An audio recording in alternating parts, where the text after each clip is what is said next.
están? Bienvenidos a un nuevo capítulo de nuestro podcast Evoluciona tu aprendizaje.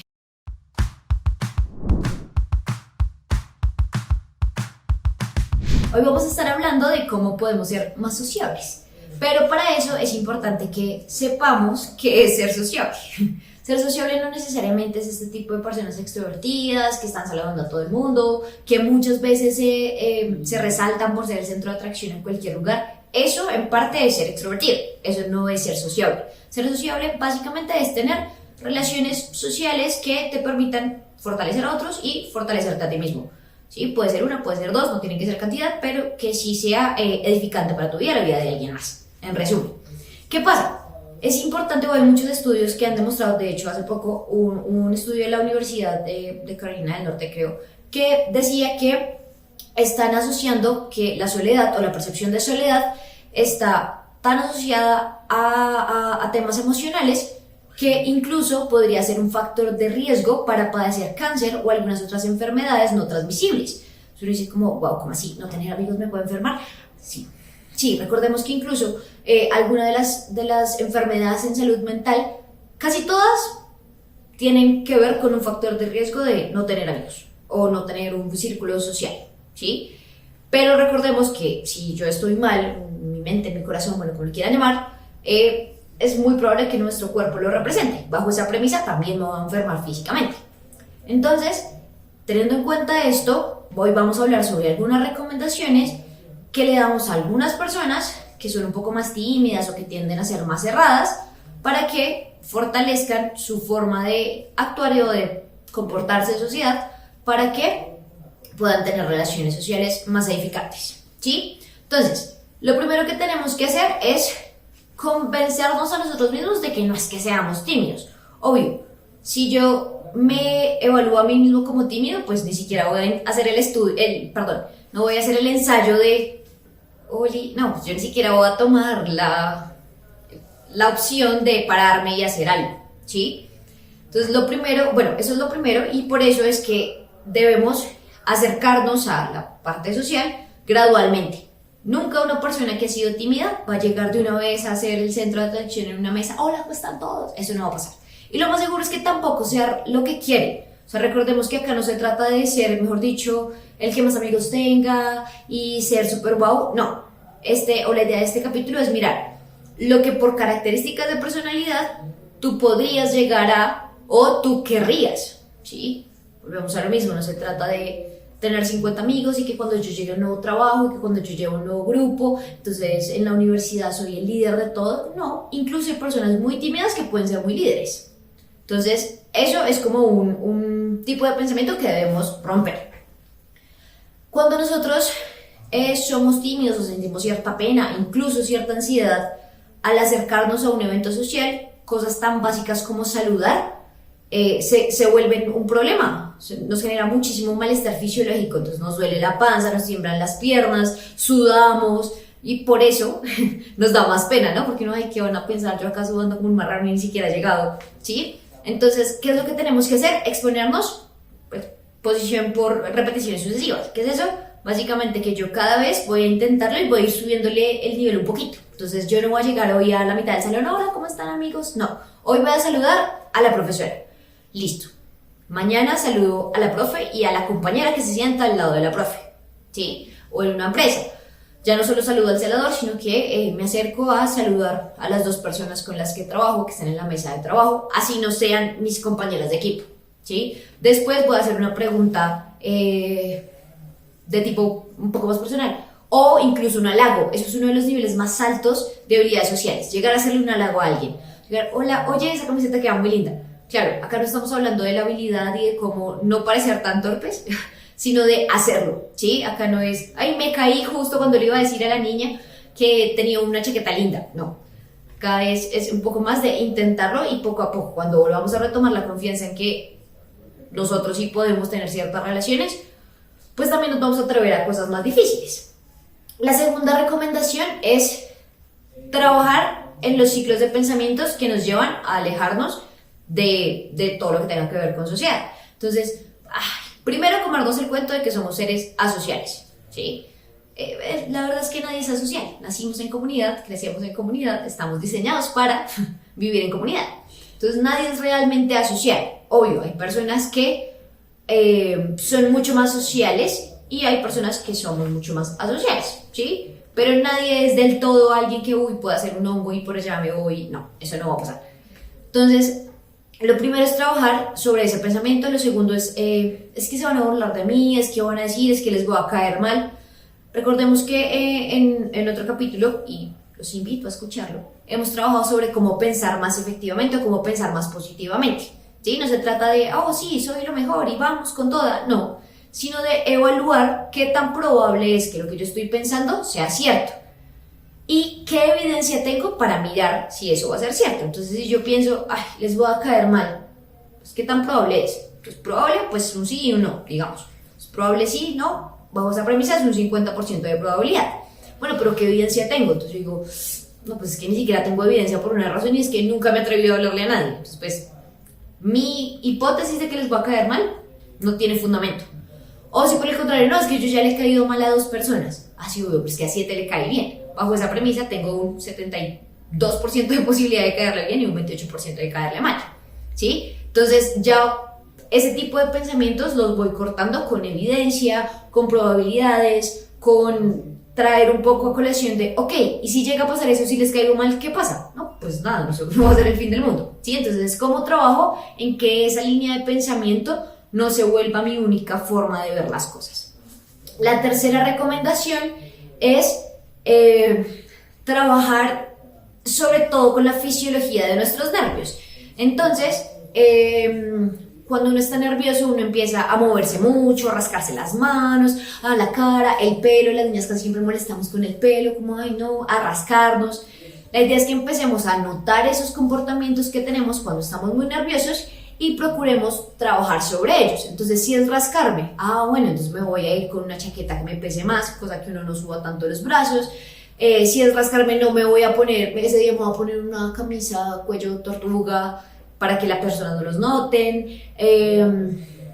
Algo que ustedes notan mucho que yo hago es mover las manos, ¿sí? Entonces, pero no las muevo como bailando, no, sino que las voy moviendo con respecto a la cantidad o la calidad de cosas que estoy diciendo. Eso es una súper técnica. Y si esto lo grabáramos de pie, ustedes se darían cuenta que yo camino muy rápido. Entonces, eso, o cómo he podido trabajar en que cuando estoy haciendo una exposición o cuando estoy hablando incluso con alguien, no empiece a bailar o no empiece a moverme muy rápido, es dando pasos más profundos y más lentos, ¿sí? Pero ¿cómo lo hice? Pues dándome cuenta que esa era una de las cosas que yo hacía cuando me sentía nerviosa. De igual manera, ponerlo o decirlo antes de también reduce el malestar. Es como, tranqui, si yo empiezo a hablar muy rápido me dices, porque a veces cuando me pongo nerviosa se me enreda un montón la lengua. Entonces, porfa, si no me estás entendiendo, avísame, ¿sí? Yo le estoy poniendo a la otra persona mi dificultad, no para que la note, porque igual la va a notar, sino para que a mí me disminuya el malestar. Ok, ya sabe, o sea, no es que se va a dar cuenta de que soy muy nerviosa porque hablé muy rápido. No se va a dar cuenta, ya le dije. Y yo soy consciente de que es una de mis dificultades, pero entonces necesito que si no me estoy haciendo entender, pues me diga, ¿sí? Eso sirve mucho y como siempre, si ya digamos es algo mucho más personal, si tengo una entrevista, lo que sea, entonces ya uno requiere de ejercicios de respiración, de terapia, de sesiones de respiración diafragmática, de relajación progresiva, que eso nos va a ayudar a liberar la tensión del cuerpo, ¿sí? Pero pues eso ya es en otro tipo de cosas. La siguiente recomendación tiene que ver con un tip que dicen algunos actores, incluso hay personas que dicen que actores súper conocidos la emplearon de niños y por eso terminaron siendo actores, y es que uno cree como un alter ego, ¿sí? Entonces, si yo soy muy tímida, voy a crear, no es como que vaya a desarrollar un trastorno de personalidad múltiple, no, sino que en ciertas situaciones es como ponerme una máscara y en esa máscara va una personalidad un poquito más sociable, ¿sí? ¿Qué pasa? Que poco a poco es algo que nos pasa. Ustedes jamás se imaginarían que al estar grabando este podcast, y menos en video, yo soy la persona más tímida del mundo. Nadie lo notaría. Pues la verdad es que sí. Pero para ponerme a grabar este tipo de cosas, siempre voy a ponerme como la máscara de la profesora, ¿sí? Como voy a enseñar algo, voy a transmitir cierto conocimiento, es mi máscara, y es acá donde yo soy la dueña de lo que estoy diciendo. Y bajo esa premisa no se nota tanto, que en otro contexto soy supremamente inhábil y soy medio tonta y me da muchos nervios y me da mucha pena todo. Eso que yo hago es algo que podemos hacer para cosas ya más cotidianas. O sea, si yo todos los días tengo que dar clases, por ejemplo, quiero ser profe, pero es que soy súper tímido, pues claro que es como contravía, ¿no? Porque ¿cómo vas a enseñar si eres muy tímido? Pero te pones en un rol o te pones una máscara que va a generar que esa personalidad esté más seguro de lo que va a decir, ¿sí? Pero hay que ser súper intencionales. Entonces yo llego acá a grabar y digo como, ok, hoy vamos con toda la actitud. Pero salgo de acá y vuelvo a ser la misma persona que no le cuesta, o sea, que le cuesta un poquito más socializar y ese tipo de cosas. Esa estrategia es súper buena. Entonces, si estamos mirando estos 4 puntos generales, la idea es cómo actuar en situaciones específicas. Entonces, si yo tengo que hacer el primer contacto, no sé, soy nueva en la universidad y entré más tarde que el resto, entonces no tengo amigos. Entonces, ¿cómo hacer ese primer contacto? Lo primero es no ser tan robótica, como, oh, hola, ¿cómo estás? Mucho gusto. No, sino ser mucho más amable. Lo primero es buscar al público. Hay personas, o incluso estudios desde la etología, miran que las personas que tenemos la cara más redonda o que tenemos facciones más, no es delicadas, más repolluditas, como más tiernitas, tendemos a ser más buena gentes, ¿sí? Entonces, ¿qué pasa? Es importante que si tú vas a hacer un primer acercamiento, no te acerques a la persona que está siempre así, porque seguramente o es igual de tímido a ti, o pues es alguien que va a ser muy renuente al primer contacto, ¿sí? Uno busca a la persona que se ve como más amable, no necesariamente es que sea más amable, ¿no? Esto simplemente es un tema de lo primero que uno ve, ¿sí? Entonces me acerco a esa persona y dejo un poco que mi lenguaje no verbal se acerque. Es intentar sonreír, intentar como eso que hay un comentario de alguien y dar cierta aprobación. Si la persona aprueba, entonces no sé, la profesora dijo algo y mi compañero se rió, entonces yo ya sé, ay, se rió de lo mismo que yo me reiría, ya sé por dónde irme. Sí, es mirar un poco, leer un poco esas variables en el contexto. Entonces uno sonríe, uno a veces hace la cara de como, ¿qué más? Bien. Y así poco a poco va a ser más fácil cuando tú hagas el primer acercamiento ya súper, hola, ¿cómo estás? ¿Sí? Incluso sirve para caerle a la niña que les gusta en la universidad, ¿sí? O el niño, también puede pasar. Es un poco leer el lenguaje no verbal del otro para que de ahí dependa un poco el mío, ¿sí? Entonces, cuando hablamos de sonreír, hay personas que son muy inhábiles y sonríen como, estoy sonriendo, estoy súper feliz. No, la idea de esto es que sea mucho más genuino, ¿no? Si no son tan sonrientes, pues no lo utilicen, ¿sí? O solo hagan como, y ya, como de aprobación, no como de, hola, ¿cómo estás? No, cero. La idea no es esta, es simplemente generar cierta empatía por medio de algunas expresiones no verbales, qué pena. Y bajo esa premisa también se acompaña de que tu cuerpo no esté cerrado. Entonces, si ustedes todo el tiempo tienen el hoodie puesto y las manos así y no le habla a nadie y la mirada abajo, pues nadie les va a hablar. Sí, es al contrario, es un poco ser más abiertos. Entonces, no me pongo el hoodie, me paro un poco más derecho, no tengo los brazos cruzados. Lo que hablábamos, ¿no? Sonrío un poco, apruebo los mensajes que hay alrededor mío. Ese tipo de cosas ayudan muchísimo a que incluso otros den el primer contacto y sea mucho más fácil para nosotros.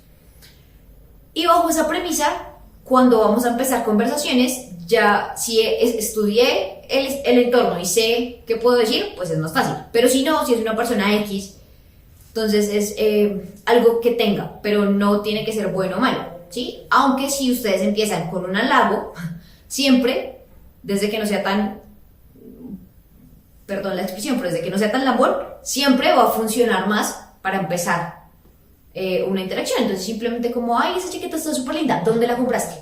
Ya. Dije algo súper normal y me da pie a que empiece una conversación porque le pregunté que dónde la compró. Me decía, ay, no me acuerdo, o mira, en tal lugar, ay, en serio, esa tienda me la han dicho. Bueno, como que ya me pego de eso para hablar de otras cosas. O a veces las típicas preguntas, qué frío, ¿no? Sí. O sea, ese tipo de cosas todavía funcionan y va a funcionar la vida entera.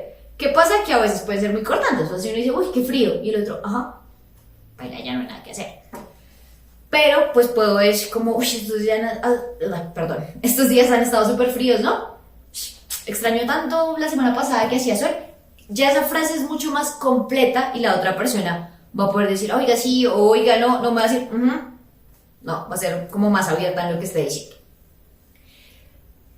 Y cuando ya esté como más profunda la conversación, es importante que resalte los gustos que tenemos en común que resalte incluso mis virtudes, como, pero no como ser pretencioso, no es como, ay, no, sí, porque es que yo siempre tengo la razón con el clima, no sé, no. Pero sí mostrar un poco de qué podríamos hablar o qué tipo de persona puedo llegar a ser, incluso con las cosas no tan buenas o que socialmente no son tan aceptadas, como lo que yo acabo de decirles. Como, uy, yo de entrada siempre digo que soy medio torpe, porque motoramente hablando soy medio torpe, o sea, no me caigo constantemente. Entonces, en primeras conversaciones yo tiendo a hablar de eso, como, sí, como yo, que me caigo. O sea, lo dejo muy abierto y no necesariamente lo veo como un defecto, sino que es algo que la gente ya va a saber, cosa que si van caminando conmigo y yo me caigo, ya no es como, ay, no les vuelvo a hablar porque qué vergüenza, yo me caí. No, yo ya les dije que yo me caía, ¿sí? Entonces, ser muy vulnerables con lo que estamos siendo o con lo que somos y hacemos también es súper bueno para ser personas mucho más sociables. Así que, como siempre hemos dicho, les invitamos a que ustedes en Ipler puedan conocer nuestro curso de método, que también se pueden manejar ciertas cosas más a nivel académico de cómo tener mejores relaciones, pero si son personas ya muy tímidas y demás, podemos hacer el curso en Ipler de cómo hablar en público o cómo manejar todo lo que tenga que ver con expresión verbal. Y dentro de eso se trabaja muchísimo de esto que estamos hablando, así que los invitamos a que revisen en nuestra página web www.ipler.edu.co en qué consisten estos dos cursos, cómo pueden acceder a ellos y qué habilidades pueden fortalecer en ustedes mismos. Mientras tanto, ustedes sigan escuchando nuestros podcasts y siguiéndonos en las redes sociales para saber más de nosotros. Incluso pueden comentarnos sobre qué temas quieren que hablemos y así estaremos trabajando por ustedes. Nos vemos en un próximo capítulo.